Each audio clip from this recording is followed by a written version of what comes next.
मन्त्री महावीर पुनले जेनजी युवाहरूलाई तिमीहरूको माग तिमीहरू आफै पुरा गर, म पुरा गर्न सक्दिनँ भनेर कति मिठो र सठिक तरिकाले जवाफ दिनुभएको छ। उनले भनेका छन् आज मङ्सिर 1 गते हो, गाउँ गाउँ जाऊ, राम्रा राम्रा युवाहरूलाई चुनावमा उठाऊ, चुनाव जितेर तिमीहरूको माग तिमीहरू आफै पुरा गर। हुन पनि हो, देश नै यति दयनीय अवस्थामा पुगेको बेलामा सबैले आफ्नो आफ्नो डम्फु बजाउँदै माग मात्रै अघि सारिरहेका छन्।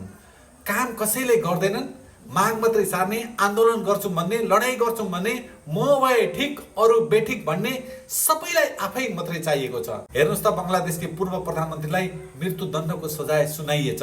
यदि त्यस्तै कानुन हाम्रो देशमा पनि हुन्थ्यो भने हाम्रो देशका हजारौं हजार नेताले चाहिँ मृत्युदण्डको सजाय पाइसक्ने थिए। त्यस्ता अपराधीहरू त नेपालमा खुल्ले आम हिँडिरहेका छन् अनि उनीहरूले नै देशलाई हाँक्न खोजिरहेका छन्। उनीहरू फेरि पनि सत्तामा आउन खोजिरहेका छन्। त्यस्ता अपराधी भ्रष्टहरू चाहिँ नेपालको सत्तामा फेरि आयो भने के यो देश रहला? के हामीले सुख पाउला? के देशमा सुशासन, समृद्धि र विकास होला त? त्यसैले बेलैमा विचार गरौँ, त्यस्ता अपराधीहरूलाई दण्डित गर्ने कानुन पनि बनाऊ र हरेक अपराधीले दण्ड पाउनु पर्छ। निर्दोष नेपाली सर्वसाधारणले चाहिँ सधैँ दण्डित भइरहनु पर्ने, दुःख पाइरहनु पर्ने।